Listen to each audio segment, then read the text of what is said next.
It's the 23rd of May 1977 at 9:07 in the morning. Max Papilaya pulls on the emergency brake of the train from Assen to Groningen. The train screeches to a halt. Max and 8 friends tell the passengers, "This is a hijacking." At the same time, 4 youths walk into an elementary school. They take 105 children and their teachers hostage. The longest hijacking in history has begun. 482 hours later, Dutch Marines set out to free the hostages. 4 tanks rush towards the school and 6 fighter jets roar through the skies towards the train. The attempt to end the hijacking turns into the bloodiest action in the Netherlands since the Second World War. Is this one dead? Yes, now he is. And it leads to one of the biggest government cover-ups in Dutch history. It remains an execution. How did we get here?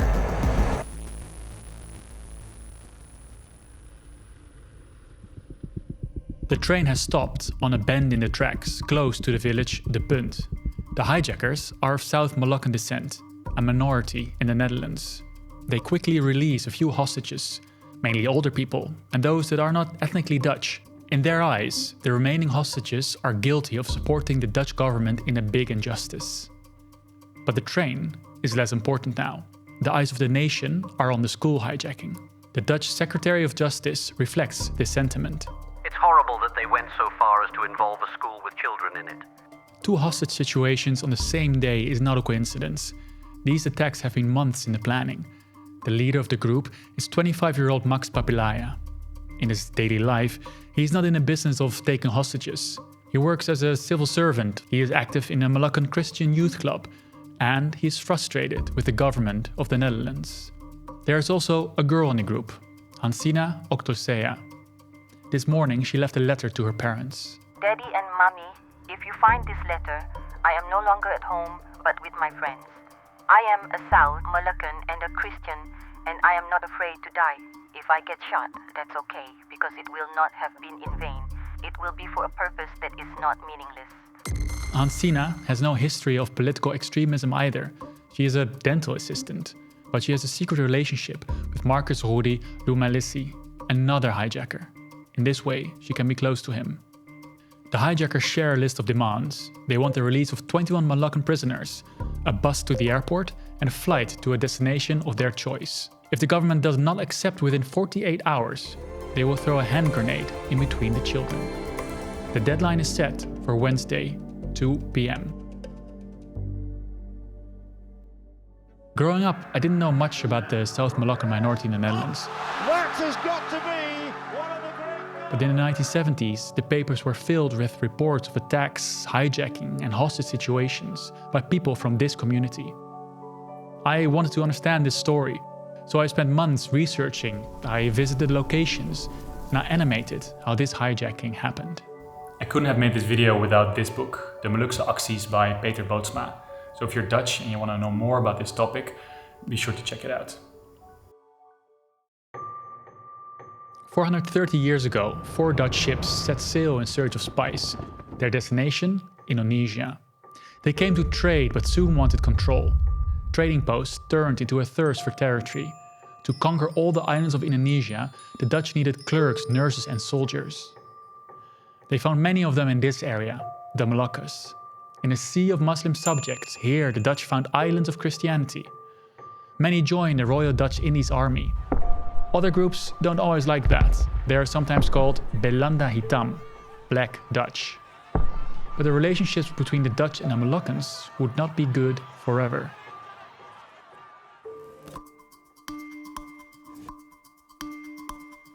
The Dutch government establishes a crisis center to manage the situation. Specialized police and military units, including a newly founded anti-terror unit Bijzondere Bijstandseenheid, are deployed to the scene. By now there's a phone line to the train, so negotiators can talk to the hijackers. They demand food and supplies. A trolley is brought to the train, a journey that will be made 51 more times. The hijackers want to show they are serious. To put pressure on the government, they place 2 hostages outside of the train at gunpoint.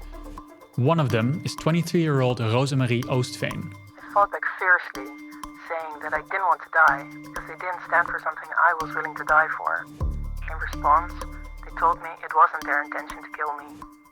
But this is information the outside world does not have, and the Moluccans tried to put the government under pressure in other ways. At the school, they asked the kids to recite some words aimed at the Secretary of Justice. The children hang out of the windows and chant.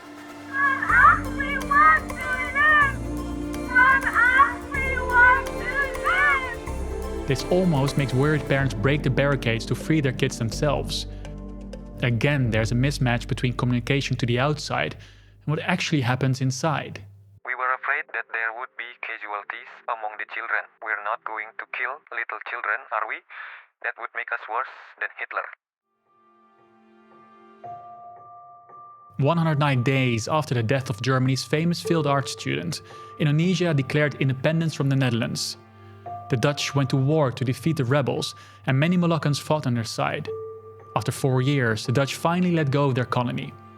Onmeetbaar groot is de voldoening van een volk dat zijn vrijheid verwerkelijk ziet. In the peace treaty, Indonesia's leader agreed to a united state of Indonesia with relative freedom for places like the Moluccas. But within a year, the Indonesian leader betrayed the agreement and proclaims a nation-state instead. The South Moluccas declare independence, but Indonesia invades them. Many Moluccan soldiers of the Royal Dutch Army are in barracks across Indonesia. They want to go home and fight. But Indonesia doesn't want trained soldiers joining the resistance. So where should the soldiers go? The Dutch want to stay friendly with the new Indonesian state, so they pressure the Moluccans and take them and their families to the Netherlands. Allen hopen ze dat het verblijf slechts tijdelijk zal zijn en dat ze eens weer zullen kunnen terugkeren naar hun eigen vaderland. But temporary will not be the reality of their stay.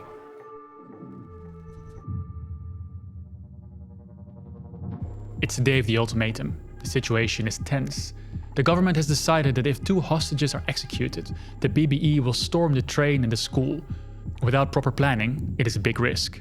The main strategy of the government is to wear the hostage takers out.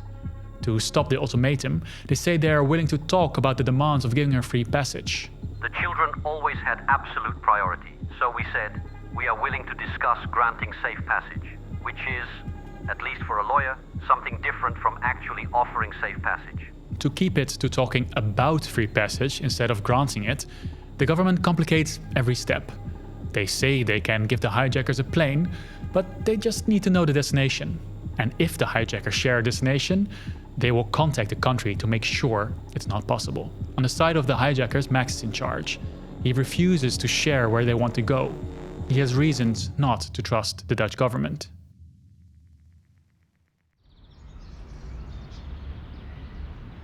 Max Papilaya was born in a camp in the Netherlands. I'm at Schattenberg. This is one of the places where Moluccans were housed after they were sent to the Netherlands. But it wasn't always called that. In the Second World War, it was called Westerbork. And this was the place where all the Dutch Jews were allocated before they were sent to their final destination.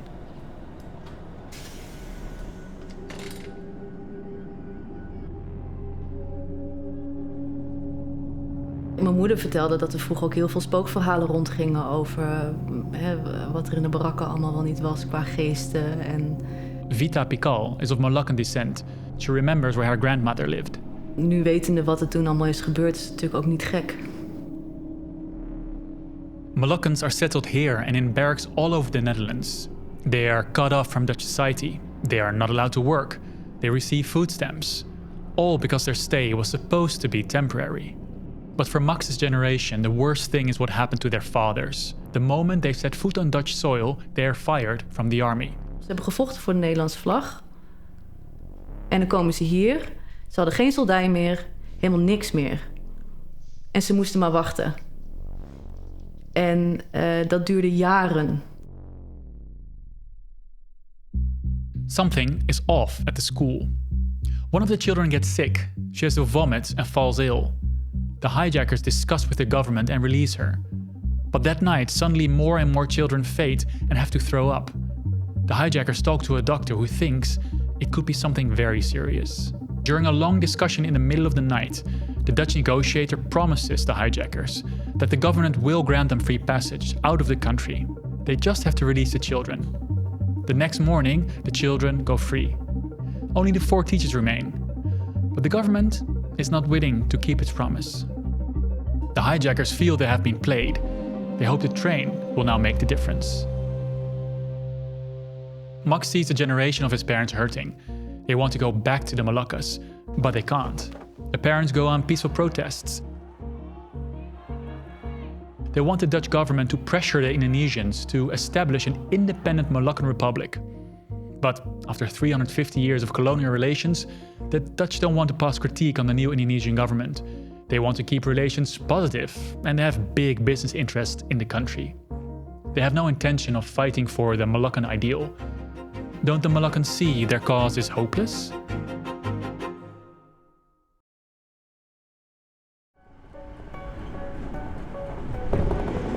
At the train, the negotiations are in a stalemate.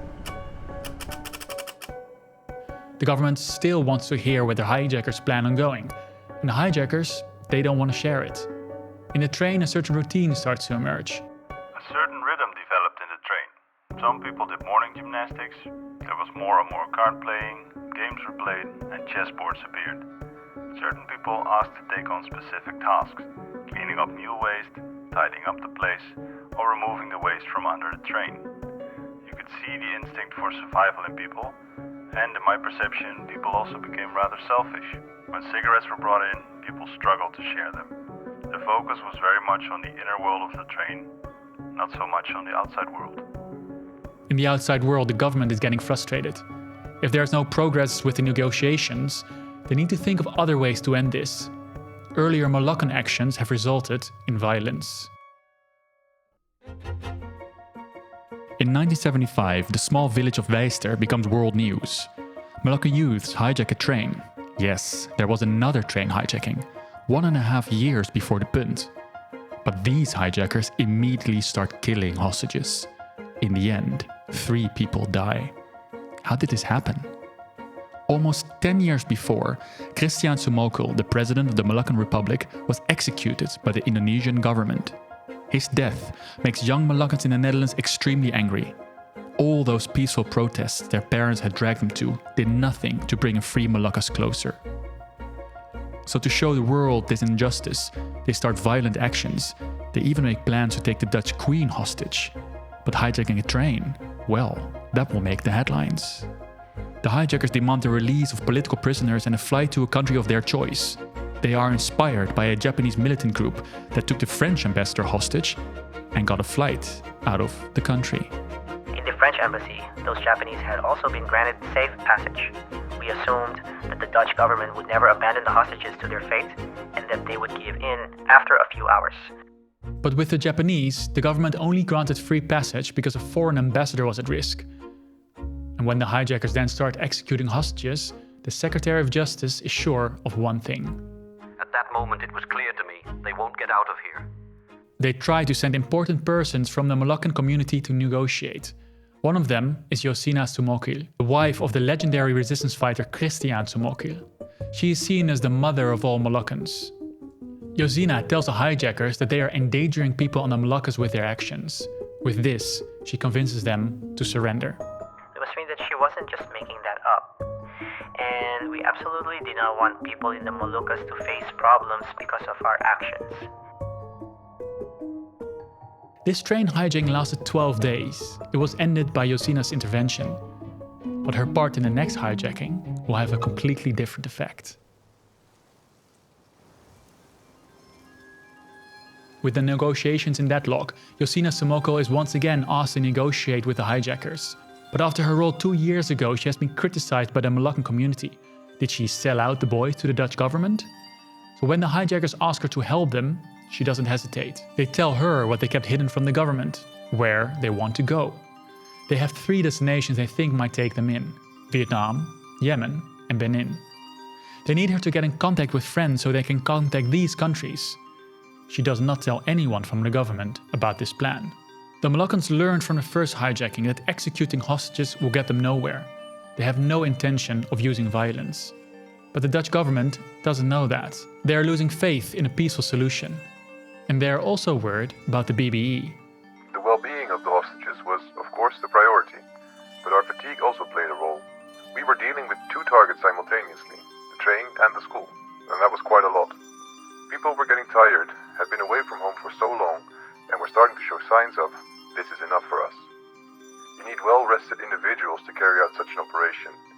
The BBE operatives couldn't simply be replaced. They had a distinctly different training compared to other Marines.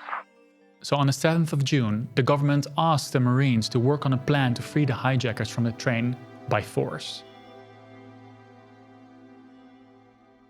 Josina comes back to the train.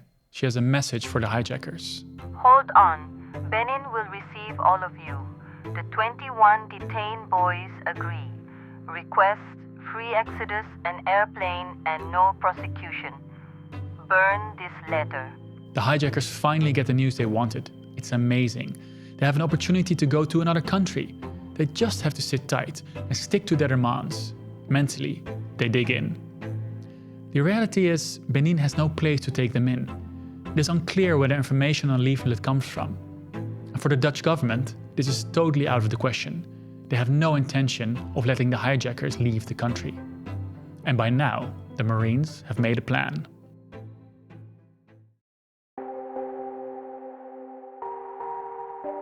The Marines have gathered information by monitoring the train with infrared and heat cameras, bought provision crates and talking to freed hostages.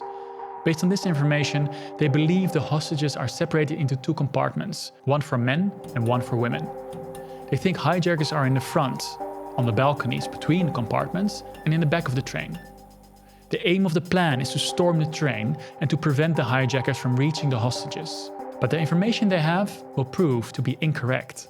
The plan has 2 parts. The first part is outside the train. 3 groups of snipers will shoot at the parts of the train the hijackers need to take to reach the hostages. And crucially, they will also shoot at the place the Marines think the hijackers sleep. Group Lima 1 will attack the train from the east. Kilo 2 will shoot from the north. And Lima 2 will shoot at the legs of any fleeing hijackers. During the shooting, 6 fighter jets will fly over the train with their afterburners open to disorient the hijackers. At the same time, a team of frogmen will simulate the fighters dropping bombs by detonating explosives next to the train. At the last moment, 4 machine gunners are added to the sniper groups. The groups are armed with 9,960 rounds of ammunition. The second part of the attack is the approach by Marines. 5 attack groups will approach the train. They will use wooden frames fitted with an explosive charge to blast the train doors. Some Marines are armed with revolvers, others with Uzis. The Marines in the front part of the train expect the most resistance. They are allowed to put their Uzis to automatic fire. The rest have to keep them to single shot. The revolvers are loaded with hollow point ammunition. In contrast to normal rounds that pass through a body, hollow point expands in the body. This makes it way more deadly. For this reason, it has been banned in international warfare since 1899, but there's no ban for domestic use. The Marines want the munition because they will be able to shoot hijackers without the bullets then hitting other hostages. The Marines also receive instruction of what kind of violence they are allowed to use. Once inside the train, the most important guideline for the Marines is that they are not allowed to fire on hijackers that surrender in clearly observable manner.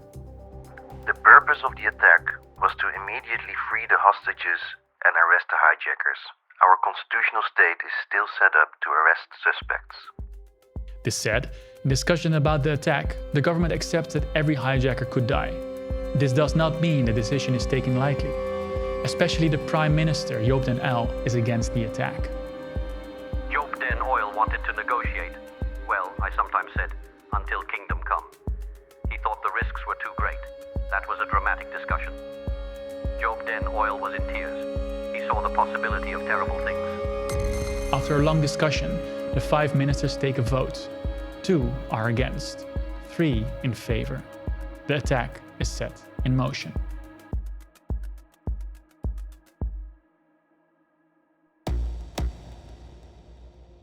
The attack is planned to start at 4:45. At 3 a.m., 5 groups of Marines start their approach to the train. They have to cross a river. An hour later, they are in position. At this time, the code word to initiate the attack is given: Mercedes. At 4:30, 6 starfighter jets take off from their base. 6 minutes later, Sniper Group Lima reports they are ready to fire. But the radio of one sniper is not working. 3 minutes later, they report they are ready. The attack is supposed to start, but ground misses, obscuring the view of the train. The attack is postponed. 5 minutes later, there's a last check if everything is normal in the train. As the fighter jets can be heard in the distance, the attack commences. It is 4:54.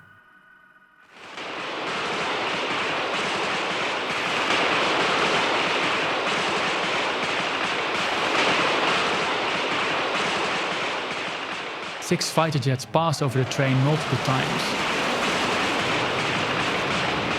Frogmen detonate explosions. In the train, all hell breaks loose. Rudy and Hansina were sleeping in the back of the train. When the shooting starts, they move towards the hostages. Hansina is hit and she's unable to continue. Rudy tells her to pray. He continues towards the compartment where the women are. He later says he has one goal: to shoot all passengers. He reaches the women's compartment. The plan to contain the hijackers has failed. At the same time, the Marines approach the train from the north. As they come closer, they think they are fired at. I saw a weapon coming out of that window. A whole string came over my head. I immediately stuffed the space where he was sitting. After that, there was no more shooting. Research has shown it was most likely ricocheted bullets from the snipers. No window was opened. No shell casing found inside the train. It does make the Marines more tense. At 5:02, the Marines are in their position. They put the blast frames on the windows. The sign is given to ignite. For the group at position 1, the blast frame does not work. The Marines break the window to enter. They find no hijackers. Group 2 is led by the commander Rinus. For them, the blast frame works. His group enters the train. He encounters Hansina. I stormed inside and immediately opened fire in the direction of the corner opposite me. When I entered, I didn't see Hansina lying there yet. Then I saw Hansina. She was lying half on the floor. I recognized her. We had received pictures of all the hijackers. She was still alive at that moment. She shook her head a little. She shouted, "Mama! Mama!" She was shot, but someone who is shot and has a weapon himself can still shoot. I then fired another burst at Hansina with my Uzi from close range. Hansina was unarmed. For the group going to balcony 3, the blast frame doesn't seem to work. When a Marine expects it, it goes off anyway. He is hit by wood splinters. The other Marines throw a flashbang and enter. Marine Ruud goes to the first compartment and hears hijackers. Things were being shouted that I couldn't understand. Then I stopped for a moment to think, should I shoot them or not? Then I thought to myself, no, I won't do it. One hijacker is shot, but alive and lying on another hijacker. In the next compartment, they find a dead hijacker and arrest another. At balcony 4, the blast frame works. The Marines are greeted with an unexpected sight. They see a girl that was not supposed to be there. Contrary to received intelligence, 2 girls, Antje Monshu and Rosemarie Oostveen, are sleeping in the balcony between the men's and the women's compartment. Oostveen got hit in the leg. She crawled to the men's compartment and another hostage helped her. By that time, Monshu was already dead. The group continues on the train. They see hijacker Rudy. He has all the time to start a massacre, but he does not go through with his first idea. I couldn't muster the courage. When he sees the Marines, he fires and hits one Marine in the arm. The Marines return fire. They hit a hostage in the head. In the chaos, one of the hostages has stood up and is moving forward. He is killed by the fire of the Marines. Rudy grabs a hostage and aims his weapon at her. The Marines throw an attack grenade. This explosion tears a hole in the ground and 3 hostages get injured. Rudy's gun goes off accidentally and he hits the hostage. But the grenade makes him surrender, and the Marines are able to take him in. At balcony 5, the Marines think they are being shot at. They return fire.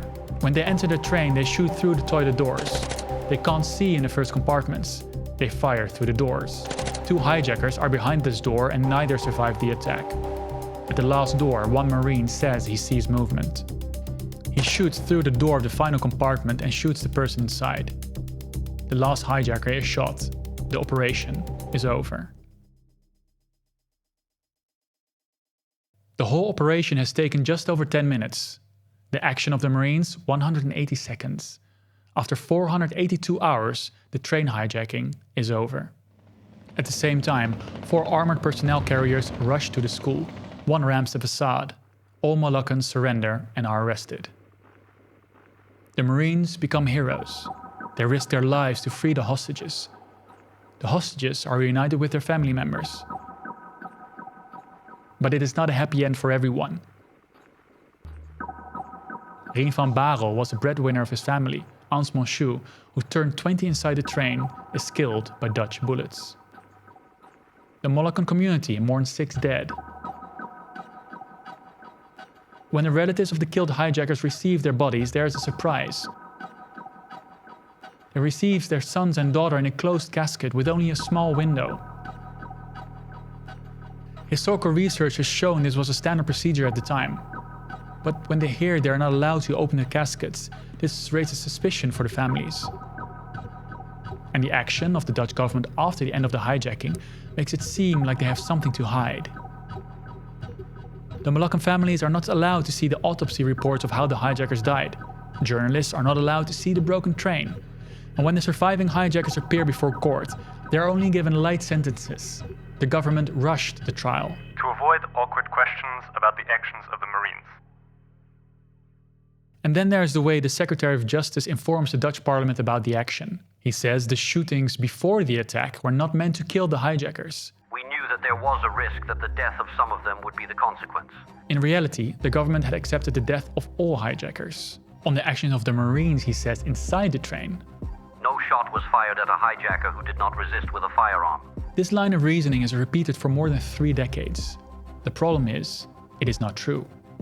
It was only hijacker Rudy that was armed and attacked the Marines. In 2000, an interview with the old Prime Minister, recorded in 1987, is aired. In it, he accepts the responsibility for the attack, an attack he never wanted because... It remains an execution of people breaking the law, but it is an execution. An execution? 12 years later, a Dutch journalist finds the autopsy reports that were conducted after the fact. These reports show facts that the government never shared. The amount of bullet holes in the bodies.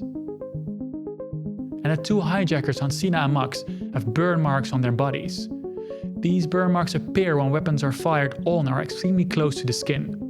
The journalist says the hijackers have been executed. The government starts an investigation into what happened. In a 179-page document, they put together all the information.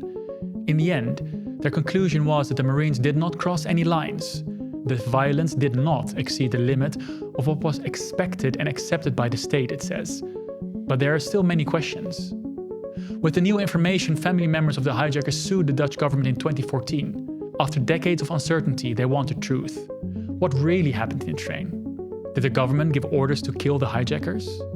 The main case they bring forward is the death of Josina and Max. The point of the prosecution is that the law of war states it is forbidden to shoot wounded combatants. Did they pose a threat to the Marines, or were their deaths unnecessary? During the trial, new information comes to light. There's a report by the British Defense Attaché about the briefing before the attack. Marines shoot fire on the legs of the hijackers, but a high officer is supposed to have said, "Remember, their legs go up to their necks.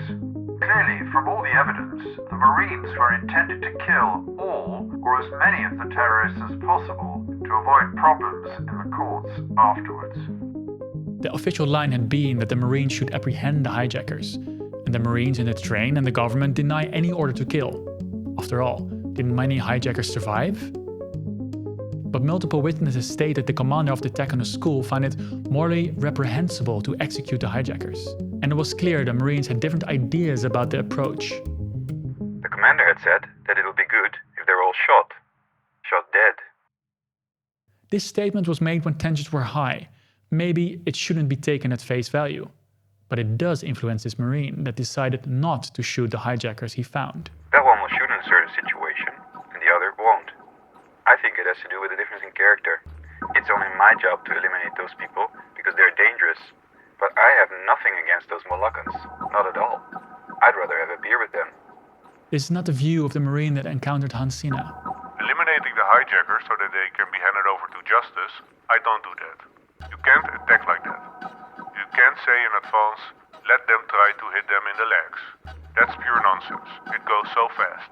It's about the action-reaction moment. If you're not satisfied with what you see in front of you, you shoot again.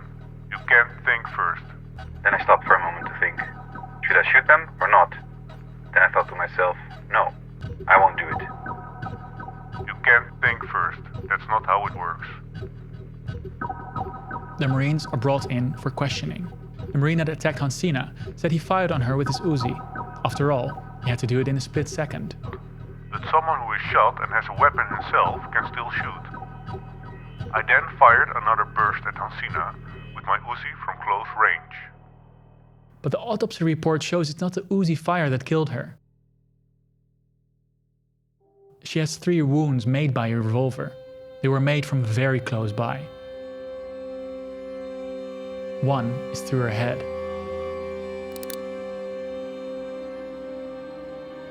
In the trial, the state is not able to explain where the burn signatures on her body comes from. But the prosecution has approved this is an execution. And when it comes to Max, who was shot in the front part of the train, the Marine says in the trial, that man are shot. But there's a problem with that statement. Max was found lying on the floor with his feet on the bench. The fatal bullet wound entered his shoulder. It is impossible to connect this wound to the place the Marine said he fired from.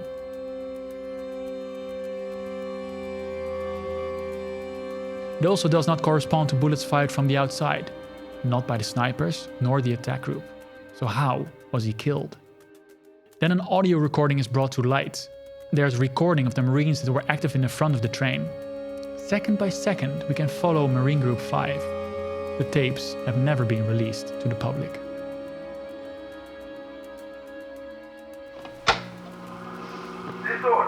Luke, please, remain seated. Yes. Hey. 2. There's a guy in here. Go, shoot. Shoot the guy. Okay, nice. Is this one dead? Yes, now he is. Hey, take it easy. Stop. Boys. Weapons unsafe, huh? Weapons unsafe. Weapons unsafe. Weapons on your back. Totally blue. I shot them both to pieces. Behind. That one was still alive. I completely destroyed.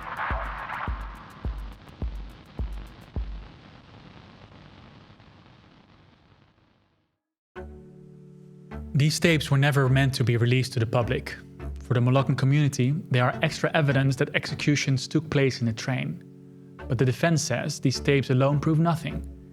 It's impossible to connect them to a specific place or a specific person in the train.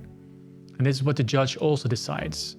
Twice, a judge ruled in the favor of the state, saying they believed that the Marines could not know if Max and Josina were still a threat, that it was dark in the train, chaotic. It is easy to judge the actions of the Marines 50 years later, to say what they should have done in those 180 seconds. Still, taking that into account, 2 things are not explained. The burn wounds of Josina and the burn wounds of Max. They don't correspond with the official account, and they don't correspond with what the Marines said. In the end, this is not the individual responsibility of the Marines, but of the state. It's about the violence a government is willing to use against its own citizens. It is up to you to decide if they made the right call. Do you think the hijackers were just terrorists and could have expected this? Terrorists that threatened lethal violence, and that the Marines acted in stressful conditions with risks to their own lives? Or were these people that had no intention of killing anyone? That there was a scope to arrest them, like the way other hijackers were arrested? I don't know what happened on the train, so I can't pass judgment. What I do know about is the treatment that the Moluccan people received when they came to the Netherlands. The way they were housed and neglected. That they spent years protesting peacefully without being heard. That they felt betrayed by the Dutch government, who didn't support their wish for an independent state. How the government tried very hard to cover up the events that happened in the train. How they kept family in the dark for decades. And that this pain lived on in the communities. Zeker de generatie van mijn moeder, die heeft daar, die waren er zo kwaad en verdrietig. En die hebben er zoveel gevoelens bij gehad. Ook zeker richting Van Acht. Dus zodra hij overleed, dus dat voelde toch als een soort van verlossing of zo. Of toch een soort van rechtvaardigheid. You can still think it doesn't excuse their actions. But maybe it helps you understand why in big parts of the Moluccan community, people like Max and Josina are seen not as terrorists, but as resistance fighters, giving their life for free Moluccas. The 6 hijackers that died in the attack lie together in a grave, not far from where they were shot.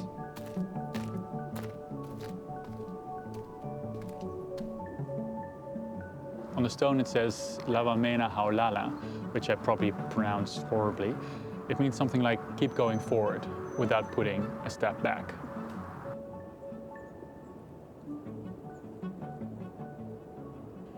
So, that's that. I really spent months working on this video, and without sponsors, that's just impossible. So I really want to thank today's sponsor, Brilliant, for making this video possible. If you've been on YouTube, you know about Brilliant. It's the app that teaches you math, but in a fun way. You learn by doing with thousands of interactive lessons in math, data analysis, programming, and AI. I don't know about you, but in a new year, I want to try to learn some new things. With Brilliant, you can build a powerful learning habit that will develop your personal and professional growth in just a few minutes each day. With fun lessons, you can learn on the go, and it's so much better than just mindlessly scrolling. So try everything Brilliant has to offer for free for a full 30 days if you go to brilliant.org/presentpast. And if you use my link in the description, you'll get 20% off an annual premium plan.